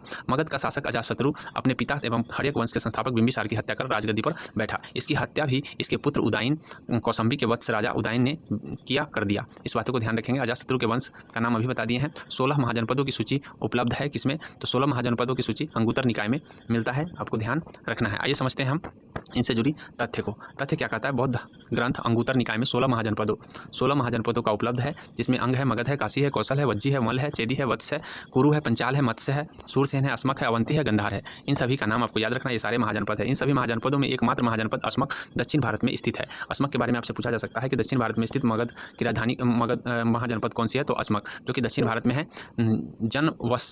जनवसभ सूत्र में केवल 12 राज्यों के ही नाम मिलते हैं। जैन ग्रंथ भगवती सूत्रों में भी 16 महाजनपदों की सूची मिला है। तो आपको जैन ग्रंथ भगवती सूत्र और अंगुत्तर निकाय के अनुसार 16 महाजनपदों का वर्णन मिलता है, आपको ध्यान रखना है। वही जनवस्व सूत्र में केवल 12 ही राज्यों के वर्णन मिले हैं। प्रद्योत कहाँ का राजा था? तो प्रद्योत आपको याद रखना है अवंती का राजा था। आइए जानते हैं इनसे जुड़े तथ्य को। बुद्ध के समय अवंती का राजा प्रचंड प्रद्योत था। इसकी पुत्री वारणवक्ता से वत्स नरेश उदयन ने विवाह किया था, जिसका उल्लेख भास रचित स्वप्नवासवदता नामक नाटक में है। तो याद रखेंगे, स्वप्नवासवदता नामक में किसके विवाह का वर्णन है? तो प्रचंड प्रद्योत की पुत्री और उदयन वत्स नरेश उदयन के विवाह का वर्णन है इसके नाटक में। आधुनिक और ये लिखा हुआ भास का है। और आधुनिक मालवा ही प्राचीन काल का अवंती था, जिसके 2 भाग थे, उत्तरी अवंती और राजधानी उज्जैनी, और दक्षिणी अवंती की राजधानी महिष्मती। तो याद रखेंगे उज्जैनी और महिष्मती ये दोनों ही आपको मालवा की ही राजधानी देखने को मिलता है। आइए समझते हैं हम नेक्स्ट प्रश्न को। मगध शासक बिंबिसार का चिकित्सक कौन था? तो मगध शासक बिंबिसार के चिकित्सक आपको ध्यान रखना है जीवक था। इस बातों को ध्यान रखेंगे। आइए समझते हैं। मगध के शासक बिंबिसार के चिकित्सक जीवक था। बिंबिसार ने उसे अवंती नरेश चंद्र प्रद्योत के इलाज के लिए भेजा था। आपसे ये भी पूछा जा सकता है कि बिंबिसार ने किसके इलाज के लिए जीवक को भेजा था? मगध शासक बिंबिसार के चिकित्सक कौन थे? तो अभी बता दिए हैं जीवक है, जो कि बताने की जरूरत नहीं है। आइए समझते हैं हम अगले प्रश्न को। नंद वंश के पश्चात मगध पर किस राजवंश ने शासन किया? तो आपको एक याद रखना है, हसीन मशुक याद रखिएगा। हसे हर्यक वंश, से शिशुनाग वंश, न से नंद वंश, और नंद वंश के बाद मौर्य वंश, मौर्य के बाद शुंग वंश के कर्ण वंश। इस तरह से आपको याद रखना है। तो राइट आंसर नंद के बाद मौर्य वंश यहाँ पे आए थे। आइए समझते हैं नेक्स्ट प्रश्न को। मगध के नंद वंश की स्थापना शिशुनाग वंश का अंत करके की गई थी। नंद वंश में कुल 9 राज्य हुए थे। नंद वंश के अंतिम काल में जनता ने बलपूर्वक धन वसूलने तथा छोटी छोटी वस्तुओं पर भारी कर लगाने के कारण जनता शासकों के विरुद्ध हो गई और चारों ओर घृणा एवं असंतोष का वातावरण व्याप्त हो गया। इसी का लाभ उठाकर चंद्रगुप्त मौर्य ने चाणक्य के सहयोग से घनानंद की हत्या कर नंद वंश का अंत कर दिया। इस प्रकार नंद वंश के तत्काल पश्चात मगध पर मौर्य वंश का शासन स्थापित हुआ। उसके उपरांत शुंग, कर्ण और गुप्त आदि के शासन किए गए। इस तरह से आपको ध्यान रखना है। कलिंग, नरेश, खारवेल का संबंध किससे है? तो कलिंग, नरेश, खारवेल का संबंध इनमें से कोई नहीं होगा। यहाँ देखिए, आइए समझते हैं क्या बताता है। कलिंग के चेदी राजवंश के संस्थापक महोगवाहन नामक व्यक्ति था, अतः इस वंश का नाम महोगवाहन वंश कब पड़ गया। इस वंश का सर्वाधिक शक्तिशाली शासक खारवेल हुआ। यहाँ पे बोला है कि कलिंग, नरेश, खारवेल का संबंध किससे था? तो यहाँ पे महोगवाहन वंश नामक व्यक्ति कलिंग के चेदी राजवंश का संस्थापक मोहवाहन था, लेकिन यहाँ संबंध बोला है किससे था, तो इनमें से कोई नहीं हो जाएगा। राजा खारवेल का नाम जुड़ा हुआ है, तो खारवेल नाम जुड़ा हुआ है हाथी गुम्फा अभिलेख से, अभी ऊपर बताए हैं। आइए समझते हैं। कलिंग का चेदी शासक खारवेल प्राचीन भारतीय इतिहास के महानतम सम्राटों में से एक था। उड़ीसा प्रांत के भुवनेश्वर में स्थित उदयगिरी पहाड़ी की हाथी गुम्फा से उसका एक बिना तिथि का अभिलेख प्राप्त हुआ, जैसा कि पहले भी बता चुके हैं। इसमें खारवेल के बचपन, शिक्षा, राज्याभिषेक तथा राजा होने के बाद से 13 वर्षों के शासनकाल की घटनाओं का क्रमबद्ध विवरण दिया गया है हाथी गुम्फा में। यह अभिलेख खारवेल के इतिहास को जानने का एकमात्र साधन है, इस तरह से आपको याद रखना है। आइए समझते हैं नेक्स्ट प्रश्न को। अंग जनपद की राजधानी कहाँ थी, तो अंग जनपद की राजधानी ऊपर ही बताए हैं कि चंपा अंग की राजधानी थी। आइए समझते हैं। उत्तरी बिहार के वर्तमान भागलपुर तथा मुंगेर जिले में अंग महाजनपद के अंतर्गत थे। इसकी राजधानी चंपा थी। महाभारत और पुराणों में चंपा के प्राचीन नाम मालिनी प्राप्त होता है। दिग निकाय के अनुसार इस नगर के निर्माण की योजना वास्तुकार महागोविंद बनाई थी। तो इस वास्तुकार का नाम आपको याद रखना है, क्योंकि ये किसके अनुसार है, दिग निकाय के अनुसार महागोविंद को आपको याद रखना है। आइए समझते हैं हम नेक्स्ट प्रश्नों को। बराबर पर्वत श्रृंखला स्थित गोरखगिरी किसके द्वारा विजित की गई थी, तो गोरखगिरी आपको ध्यान रखना है कि गोरखगिरी विजित करने वाला खारवेल है। आइए जानते हैं इनसे जुड़ी तथ्य को। चेदी वंश के शासक खारवेल ने बराबर पर्वत श्रृंखला स्थित गोरखगिरी को विजित किया। खारवेल का हाथी गुम्फा अभिलेख चेदी वंश के महान शासक खारवेल से संबंधित है। यह अभिलेख भारत का पहला प्रशस्ति अभिलेख है। तो आपसे पूछा जाएगा पहला प्रशस्ति अभिलेख किसे कहा गया, हाथी गुम्फा को। यह अभिलेख में पहली बार महाराजा शब्द का उल्लेख मिला है। तो पहली बार महाराजा शब्द का उल्लेख किस अभिलेख में मिला है, तो यहीं से मिला है। तो ये सारी जानकारी आपने अभी देखा। तो आइए हम विभिन्न राजनीतिक 6ठी ईस्वी पूर्व जो राजनीतिक व्यवस्थाएं थी उन व्यवस्था के बारे में जान लिए हैं। आइए जानते हैं यूनानी आक्रमण से जुड़े प्रश्नों को। यूनानी आक्रमण से जुड़े प्रश्नों को क्या पूछा गया है, निम्नलिखित में से मगध का कौन सा राजा सिकंदर महान का समकालीन था, तो मगध का धनानंद सिकंदर महान के समकालीन थे। महापद्मनंद के उत्तराधिकारियों की संख्या पुराणों तथा बौद्ध ग्रंथों में 8 मिलती है। इस वंश का अंतिम शासक धनानंद था जो सिकंदर का समकालीन था। उसे यूनान लेखक ने अग्रमीज कहा है। जेनोफोन उसे बहुत धन्याढ़ व्यक्ति बताया है, वही जेनोफोन उसको धन्याढ़ बताया है। भद्रसाल उसका सेनापति था, याद रखेंगे। आइए समझते हैं अगले प्रश्न को। वह स्रोत जिसमें पाटलिपुत्र के प्रशासन का वर्णन उपलब्ध रहे हैं, तो उसमें इंडिका में पाटलिपुत्र के प्रशासन के बारे में वर्णन किया गया है। आइए समझते हैं इनसे जुड़े तथ्य को। तथ्य में कहता है कि पाटलिपुत्र नगर का प्रशासन मेगास्थनीज की इंडिका में प्राप्त होता है। मेगास्थनीज ने पाटलिपुत्र के नगर परिषद की 5 सदस्यों वाली 6 समितियां का उल्लेख किया। वह नगर के पदाधिकारियों को एस्टिनोमोई कहा था। एस्टिनोमोई नगर के पदाधिकारी को एस्टिनोमोई। तो आपसे पूछा जाएगा कि मेगास्थनीज ने पाटलिपुत्र नगर परिषद की 5 सदस्य वाली कितनी समितियां का उल्लेख किया है, तो 6। या कितने सदस्य वाली समिति, 6 समितियां का उल्लेख किया, तो 5 सदस्य वाली। इस तरह से आपको ध्यान रखना है। और पदाधिकारियों को एस्टिनोमोई के नाम से जाना जाता था। आइए समझते हैं हम नेक्स्ट प्रश्न को। हुन राजा तोरमान किस औलिकर राजा द्वारा पराजित किया गया था, तो तुर्मान किसे पराजित हुआ था, तो तुर्मान किसके द्वारा पराजित हुआ था, तो प्रकाश वर्मन के द्वारा तुर्मान को पराजित किया गया था। आइए समझते हैं अगले प्रश्न को। उससे पहले हम जानते हैं तथ्य को। हुन राजा तुर्मान और औलिकर राजा प्रकाश वर्धन द्वारा पराजित किया गया था। स्कंदगुप्त की मृत्यु के बाद हुनों ने गंगा नदी घाटी पर पुनः आक्रमण किया। इस दूसरे हुन आक्रमण का नेता तुर्मान था। मध्य भारत के एरन नामक स्थान से वराह प्रतिमा प्राप्त पर खुदा हुआ उसका लेख मिला है। कौसंबी से तोरमान की 2 मोहरें मिली है। तोरमान ने अपने पुत्र मिहिर कुल अपने उत्तराधिकारी नियुक्त किया था। तो आपने जो यूनानी आक्रमण है उससे जान लिया है। आइए जानते हैं मौर्य साम्राज्य से पूछे जाने वाले प्रश्न। सेंडोकोटस से चंद्रगुप्त मौर्य की पहचान किसने की, तो सेंडोकोटस से चंद्रगुप्त मौर्य की पहचान करने वाला विलियम जोन्स है। आइए जानते हैं इनसे जुड़ी तथ्य को। तथ्य कहता है कि विलियम जोन्स पहले विद्वान थे जिन्होंने सेंडोकोटस की पहचान मौर्य शासक चंद्रगुप्त मौर्य से की। एरियन तथा प्लूटार्क ने चंद्रगुप्त मौर्य को एंड्रोकोटस के रूप में वर्णित किया है। तो आपको ये ध्यान रखना है कि किसने एंड्रोकोटस के रूप में, तो एंड्रोकोटस के रूप में प्लूटार्क और एरियन के द्वारा, वही विलियम जोन्स के द्वारा सेंडोकोटस के रूप में कहा गया है। जबकि जस्टिन ने सेंडोकोटस, चंद्रगुप्त मौर्य और सिकंदर महान की भेंट का उल्लेख किया है। आइए समझते हैं हम अगले प्रश्न को। भारत में पहले साम्राज्य की स्थापना किस शासक के द्वारा की गई, तो भारत में पहले साम्राज्य की स्थापना आपको ध्यान रखना है चंद्रगुप्त मौर्य। भारत के पहले साम्राज्य की स्थापना चंद्रगुप्त मौर्य के द्वारा किया गया था। चंद्रगुप्त मौर्य की गणना भारत के महान शासकों में होती है। वह भारत का प्रथम ऐतिहासिक सम्राट था। वह ऐसा पहला सम्राट था जिसने बृहत्तर भाग पर अपना शासन स्थापित किया था, जिसके विस्तार ब्रिटिश भारतीय साम्राज्य से बड़ा था और उसके साम्राज्य की सीमा ईरान से मिलती थी। उसने भी भारत को सर्वप्रथम राजनीतिक रूप से एकबद्ध किया था। तो इस बातों को भी ध्यान रखेंगे। निम्नलिखित में से किस मौर्य राजा ने दक्कन की विजय प्राप्त किया था, तो दक्कन पर विजय प्राप्त करने वाला चंद्रगुप्त था। इस बातों को ध्यान रखेंगे।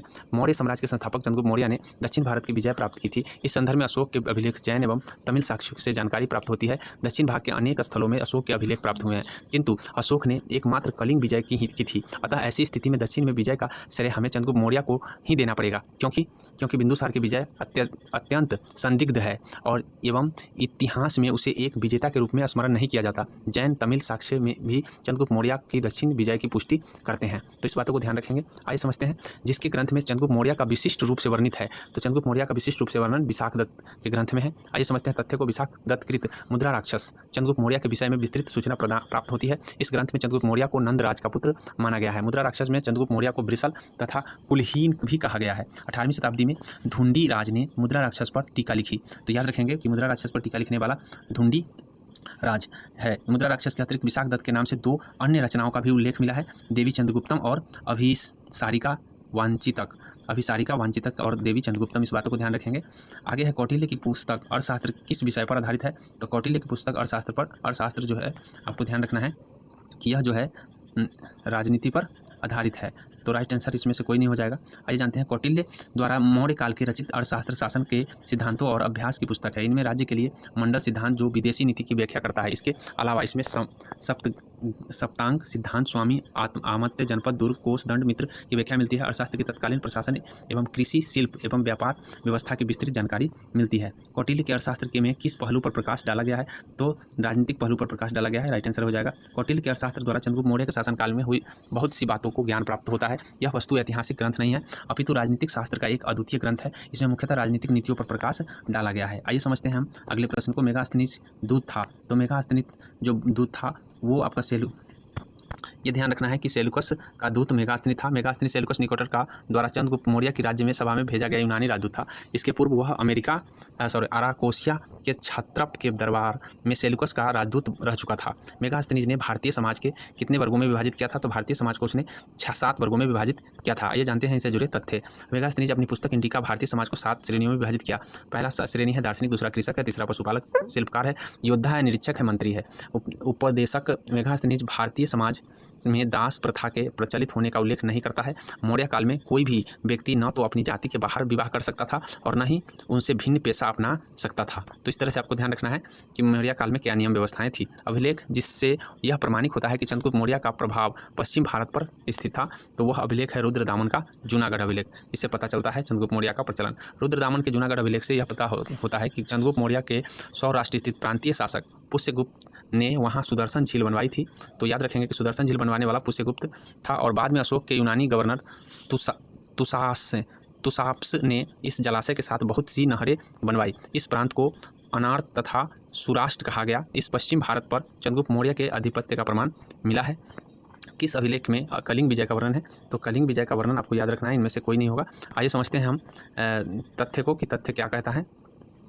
अशोक की कलिंग विजय का उल्लेख अशोक के 13वें बृहद शिलालेख से प्राप्त होता है। हाथी गुम्फा अभिलेख चेदी खारवेल आत्मकथात्मक स्तुति है। यह गुफा भुवनेश्वर के पास उदयगिरी पहाड़ी में स्थित है। निम्नलिखित में से कौन सा क्षेत्र अशोक के साम्राज्य में सम्मिलित नहीं था, तो अशोक के साम्राज्य में श्रीलंका सम्मिलित नहीं था। इस बातों को ध्यान रखेंगे। आइए समझते हैं हम इनके जुड़ी तथ्य। श्रीलंका अशोक के साम्राज्य में सम्मिलित नहीं था। द्वितीय शिलालेख से स्पष्ट होता है कि भारत में अशोक का अधिकार चोल, पांडे, सतयुपुर, केरलम एवं ताम्रपर्णी को छोड़कर सर्वत्र था। इन राज्यों को प्रयात्न सीमावर्ती राज्य कहा गया। तो इस तरह से ध्यान रखेंगे। पाटलिपुत्र में स्थित चंद्रगुप्त का महल मुख्यतः बना था, तो चंद्रगुप्त का जो महल था वो लकड़ियों का बना था। आइए समझते हैं तथ्य को। बिहार में पटना के समीप बुलंदी बाग एवं कुम्हरार में की गई खुदाई से मौर्य काल के लकड़ी के विशाल भवनों का अवशेष प्रकाशन में आए हैं। इन्हें प्रकाशन में लाने का श्रेय स्पूनर महोदय को है। बुलंदी बाग से नगर को कोटे के अवशेष तथा कुम्हरार से राजप्रसाद के अवशेष प्राप्त हुए हैं।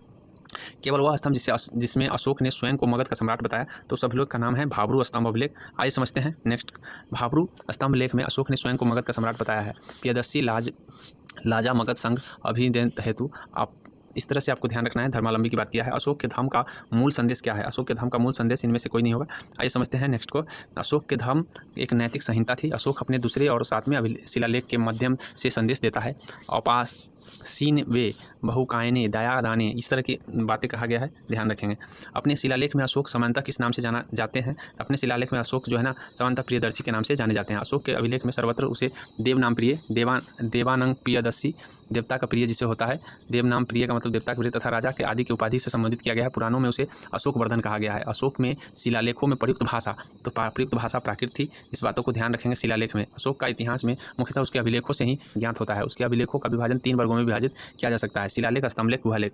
शिलालेख 14 विभिन्न लेखों का एक समूह है जो 8 विभिन्न मिशन स्थानों से प्राप्त किए गए हैं। ये स्थान शाहबाजगढ़ी, मनसेहरा, कालासी, गिरनार, धौली, जोगढ़, एर्नगुड, ये सब अशोक का शिलालेख है। ब्राह्मी लिपि को सर्वप्रथम किसने पढ़ा था? तो सर्वप्रथम आपको जेम्स प्रिंसेप ने ब्राह्मी लिपि को पढ़ा था, याद रखेंगे। आइए समझते हैं नेक्स्ट चीज़ों को। प्राचीन भारत में निम्नलिखित में से कौन सा एक लिपि दाएं ओर से बाएं ओर लिखी गई थी? तो दाएं ओर से बाएं ओर लिखी जाने वाले जो है अपने यहाँ से दाएं ओर से बाएं ओर लिखे जाने वाले जो है खरोष्टी। प्राचीन भारत में खरोष्टी लिपि दाएं से बाएं लिखी जाती है। आइए समझते हैं नेक्स्ट को। निम्नलिखित में प्राचीन भारत की कौन सी लिपि दाहिने से बाईं ओर लिखी जाती है? तो दाहिना से बायां ओर लिखे जाने वाला खरोष्टी है। अशोक के अभिलेख में कौन पहली बार इनके द्वारा पढ़ा गया था? अशोक के अभिलेख को जेम्स प्रिंसेप ने पहली बार 1837 में पढ़ा गया था। पाटलिपुत्र को किस शासक ने सर्वप्रथम अपनी राजधानी बनाई? तो पाटलिपुत्र को बनाने वाला चंद्रगुप्त मौर्य था। चंद्रगुप्त मौर्य के बारे में मौर्य वंश का अंतिम शासक की बात करें तो बृहद्रथ था। मौर्य वंश का अंतिम शासक बृहद्रथ था। आगे है अंतिम मौर्य सम्राट बृहद्रथ। अशोक की नीति के आर्थिक परिणामों के कारण मौर्य साम्राज्य का पतन अधिकांशतः उचित था। इस तथ्य में किसने विश्वास किया? इस तथ्य में रोमिला थापर ने विश्वास किया था। प्रसिद्ध इतिहासकार रोमिला थापर का यह मत है कि अशोक की नीति के आर्थिक परिणामों के कारण ही मौर्य साम्राज्य का पतन हुआ। बराबर की गुफाओं का उपयोग किसने आश्रय गृह के रूप में किया? तो बराबर की गुफाओं को आश्रय रूप में आजीविकों ने बनाया था। मौर्य युग में पहाड़ियों को काटकर इसे आश्रय गृह अशोक के पौत्र राजा दशरथ ने करवाया था। और अशोक के समय बराबर पहाड़ी की गुफाओं में सुदामा की गुफा, कर्ण चौपार आदि गुफा प्रमुख है। तो इस तरह से सुदामा की गुफा, कर्ण चौपार आपको याद रखना है। ये सारी गुफाएं हैं। मौर्य काल में शिक्षा का सर्वाधिक प्रसिद्ध केंद्र तक्षशिला था। मौर्य काल में शिक्षा का सर्वाधिक जो था वो तक्षशिला था। वैशाली वर्तमान में बिहार के एक जिला है। इस तरह से आपको याद रखना है। तो आशा करते हैं कि मौर्य काल को आप समझ गए होंगे। अब हमारे पास मौर्योत्तर काल और कुछ गुप्त और गुप्तोत्तर काल और इससे और कुछ जो है ना बच गए हैं, हम अगले वीडियो में लेके आएंगे। आशा करते हैं कि इसको आप समझ गए होंगे। अगर अच्छा लगा हो तो लाइक और सब्सक्राइब जरूर कर लें और वीडियो को आगे बढ़ाने का प्रयास करें।